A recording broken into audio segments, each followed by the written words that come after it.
Big day in the planer rebuild today. Today, I'm going to get everything except for the cutter head installed into the top casting.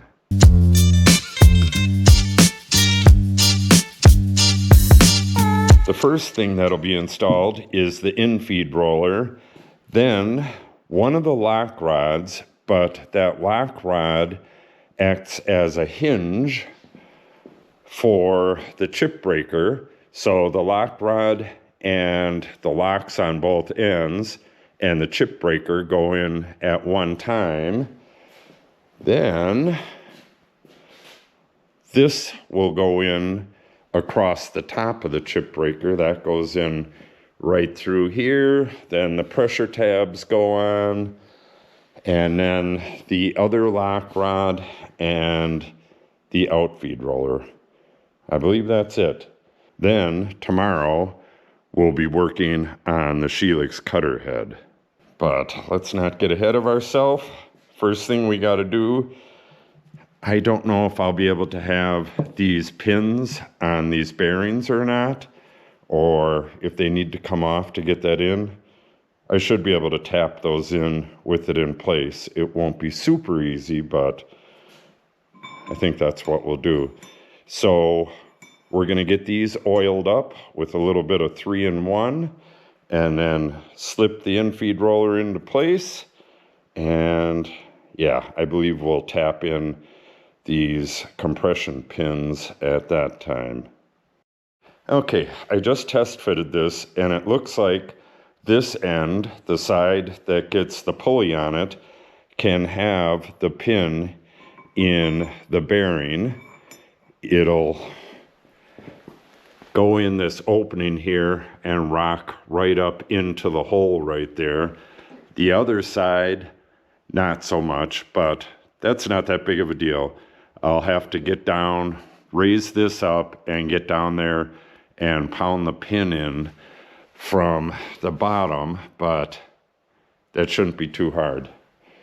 All right, get a little bit of oil on these. We're using 3-in-1 oil, which I believe that's 20 weight oil. It's just a fine oil. They used to call it sewing machine oil, I believe. Yeah, we want a little bit of oil on this face as well. And we'll do the same for this side.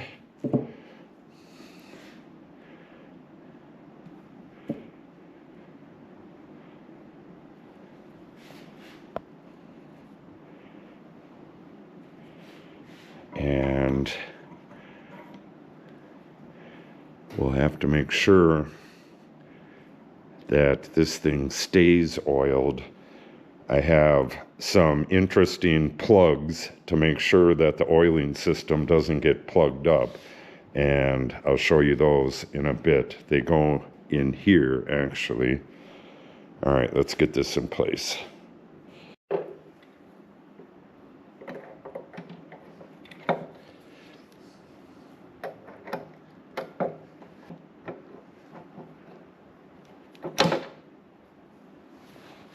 That's it.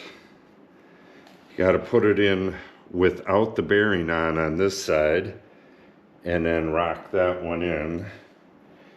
You could also just put both of these in and tap the pin in on both of them, but then you just slide the bearing in over the end on this side. Now we'll tap that pin in and tighten these up.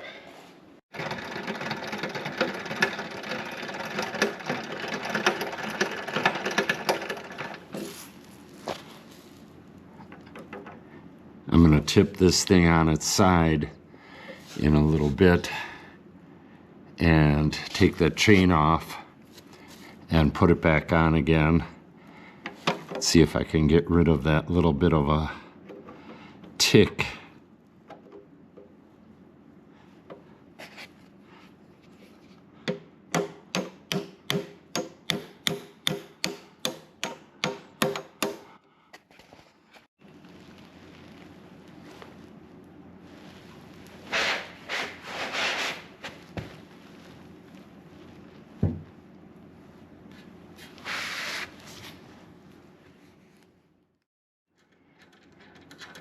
I'm thinking one of these sprockets is just a half a tooth off, and that's what's causing that little tick. So I'm hoping if I remove the chain altogether and redo it. See, you got a little bit of play in each one of these sprockets.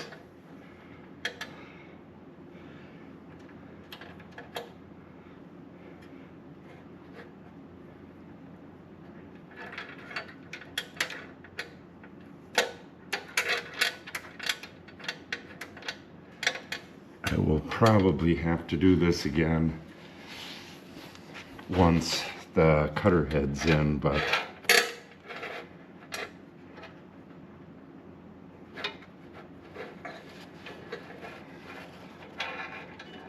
be nice to figure it out before that.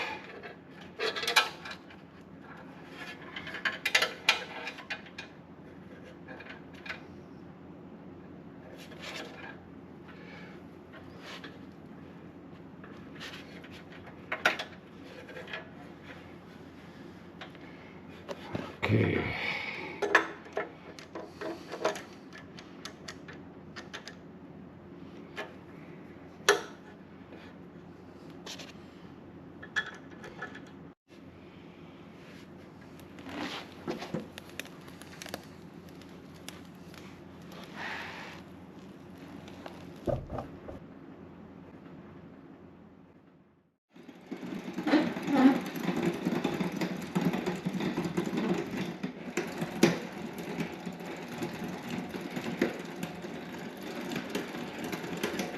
I don't know.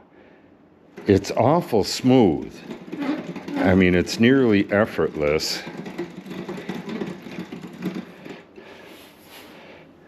I'm just going to leave that like that. Okay, now the lock rod goes into this hole. I'm not sure if you're going to be able to see it, but it's this hole right here. So we get one of the locks on either side, and then the rod goes right through that and through that hinge hole on the chip breaker. And I tried putting it through this a little earlier, or actually yesterday, and you could see that there's a little edge right there. So it gets stuck. You push it all the way through and it gets stuck right there. And then you got to jiggle it, and that might be a little difficult, but we'll get it in there. All right.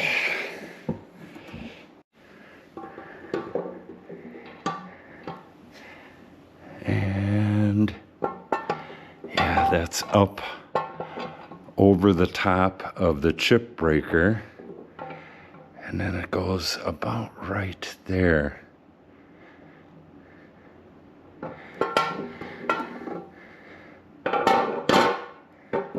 This is going to be a little bit difficult. Okay. These are the locks. One is threaded and one is not. Got to put those in the right order. Let me clean this up a little bit and we'll get this in there. Let me show you how this works right away. These little flat parts on these push up against the columns.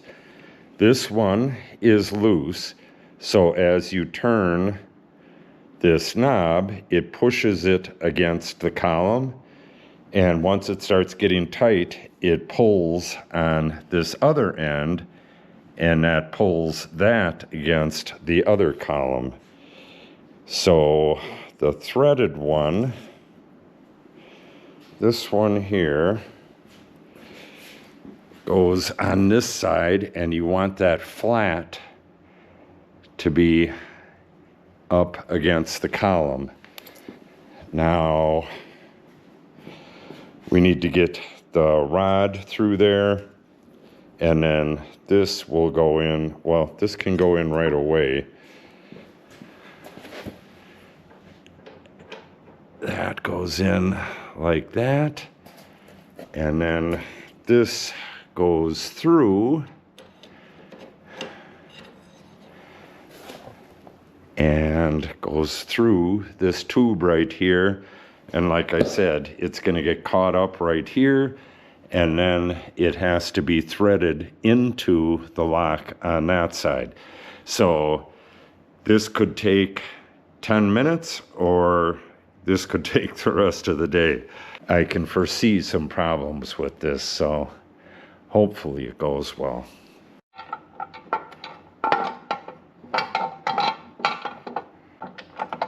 There we go.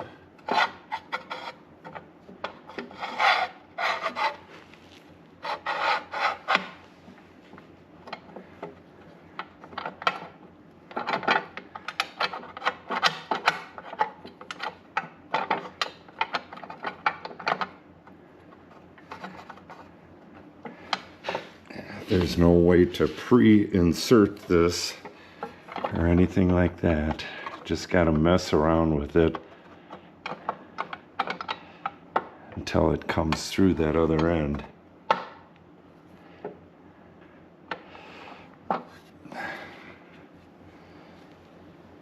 Look through that end with the flashlight and see if I can see what's going on in there.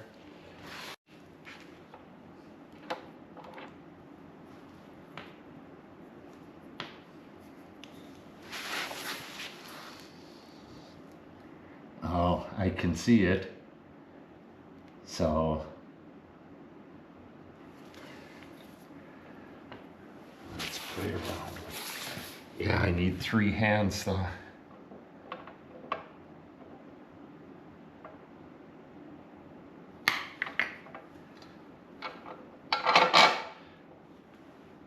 Oh my God, I did it.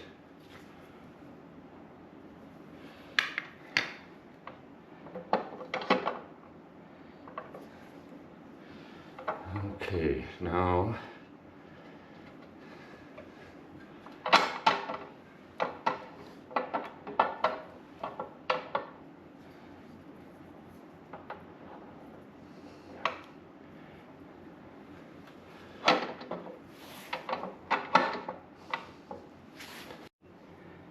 you gotta push that chip breaker down. I'm gonna mark this so I know where that lock flat is.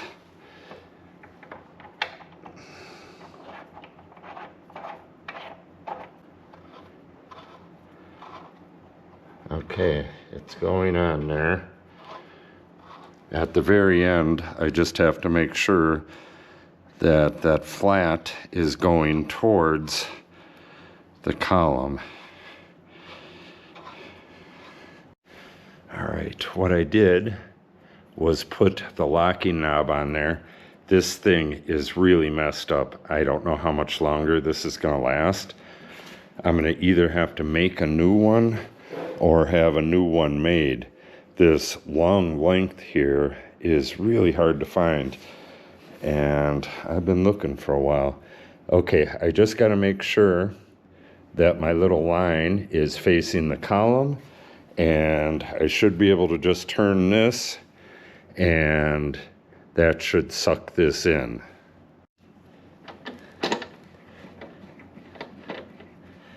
There it goes.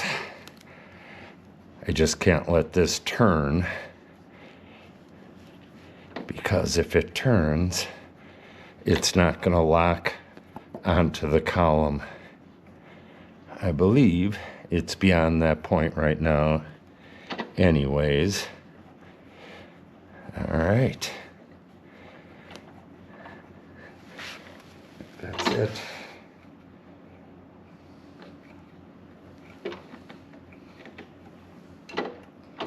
Okay, bada bing, bada boom. All right, let's go look at my punch list and see what's next. Forgot about this. No need to look at the punch list yet. This goes in here.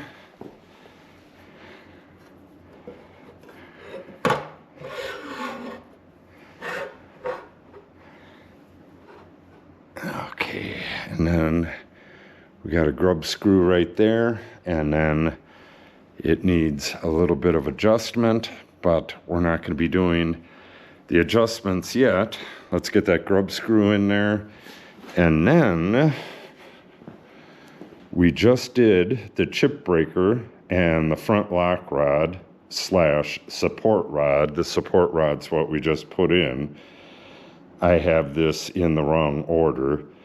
The infeed roller should have been number 1, and all this stuff was number 2. So we have the outfeed lock rod and the outfeed roller to go. And I forgot all about these. We got 2, 6 bolts, and these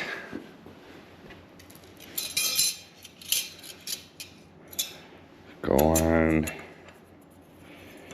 here like that, and they apply pressure down to the chip breaker. So let's get these at least partially installed. Like I said, we're not going to be doing all the fine tuning quite yet, but real soon.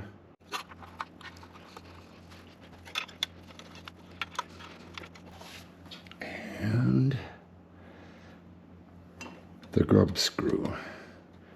Let's get a little juice in there first.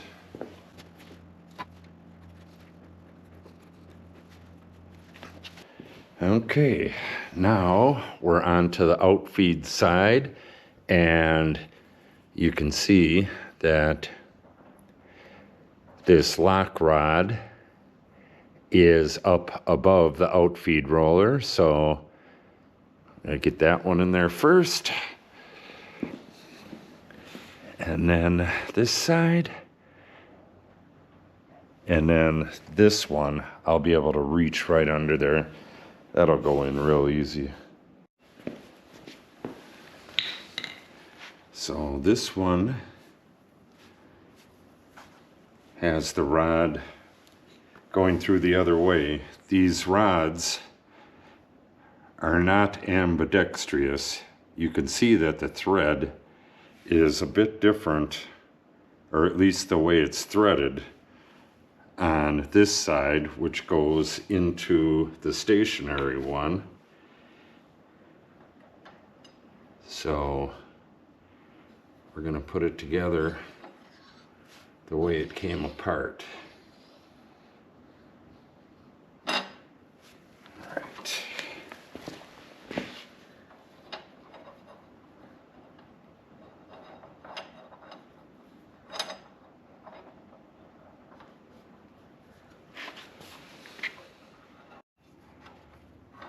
Actually,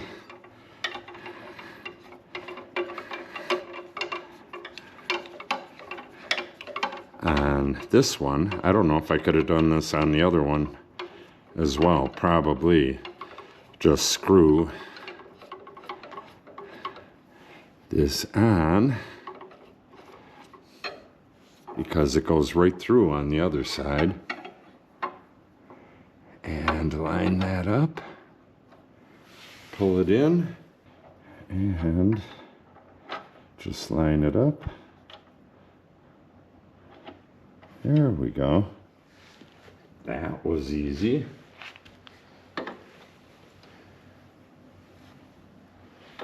There it is.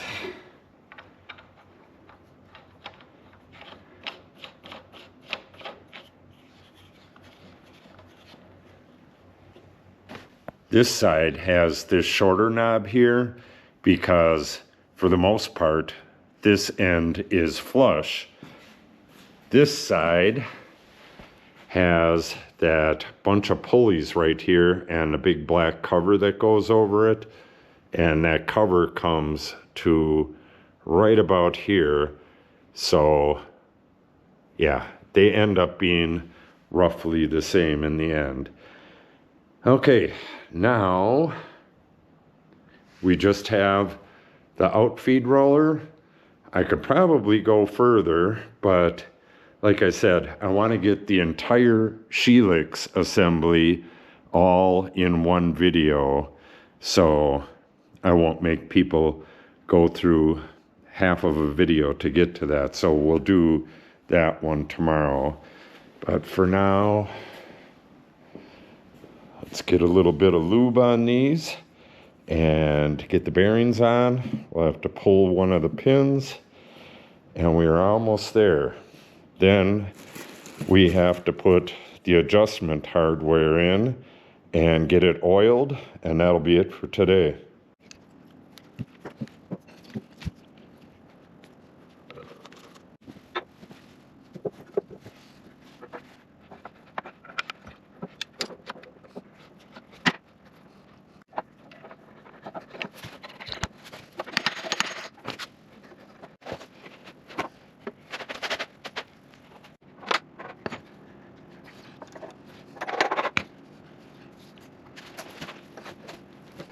Okay, nearly there. I'm not sure if you're going to be able to see this or not. Let's try the flashlight. But I showed it to you earlier. You can see the top of the bearing down there with the hole through it. This is how they get oiled. For right now, I'm just going to put like 3 drops of oil in each of these, and that'll, a little more. That'll make its way down into the bearing, and I'll roll the in and out feed heads to get it worked down in there. I put 5 drops in each. Oh.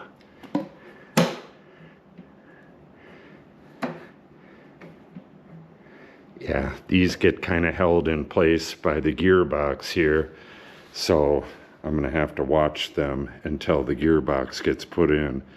Well, actually, the springs should hold them in. Let's get the springs in there and those big adjustment screws, and that should be it for today.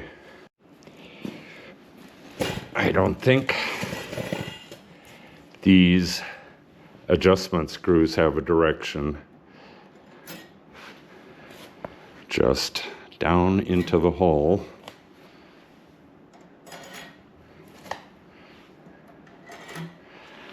And these.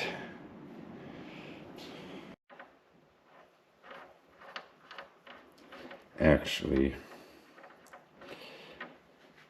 I want to spritz these before I put them in. Had a fair amount of rust on these when I took them out, so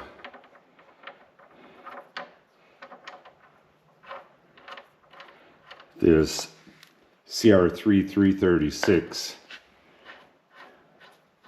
is a real good lubricant, and that'll keep it from rusting for years. All right, get them snugged up.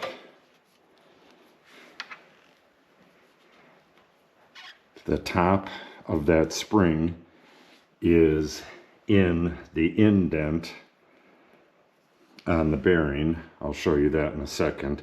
I don't want these really tight right now. I'm going to do all the adjusting later. I just want them to not fall out.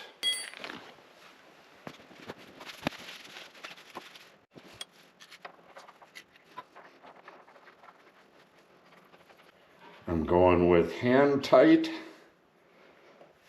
plus a little bit of wrench. And there you have it. That is looking so nice. Okay, so all of the feed rollers, the lock arms, everything's in except for the cutter head on the top here. I'll get miscellaneous stuff as well. On this side, we have the belts going to the motor and the motor mount, and that stuff's all over there. This is all the hardware right here, including the new link belts. This still has to go on, but we got to wait for the cutter head to be in and adjusted. That goes right here. That's the chip deflector. This is that cover for the chain mechanism that goes right here. That's what this offset's for. Yeah, we're really moving ahead now. I don't know if that's the only thing I'll be putting in tomorrow, this cutter head. I have to assemble the gearbox, fill the gearbox with oil, which is not as easy as it sounds. I still have to clean this gasket, and then we'll stick the gasket onto here and tap that whole thing together. We've got an oil seal here, and bearing. Yeah, it's going to take a few hours at least. And then getting this into the machine, that is going to be really delicate. I don't want to mess up the bearings or anything like that, so it's going to be a delicate procedure. So, if you're not subscribed yet, make sure you subscribe and click on the notification bell, and make sure you get all notifications. That way you'll be notified when I post this video. I do believe this video is going to be posted in about a week, but I couldn't tell you for sure. Yeah, just make sure you subscribe and click on notifications, and you'll be notified. Yeah, it's going to be interesting getting these bearings back in place. We have a new bearing that goes down in here, and then this bearing goes on top of it, and then we have a little lock nut there, and this oil seal on the other side. All of that is holding that bearing in, and then that bearing is on the end of this shaft, and this gear will tap onto the end of the shaft. It has like a flat spot on it, and then there's a screw inside of there that screws into the cutter head itself. It's going to be an interesting assembly, so make sure you stop back and give her a watch.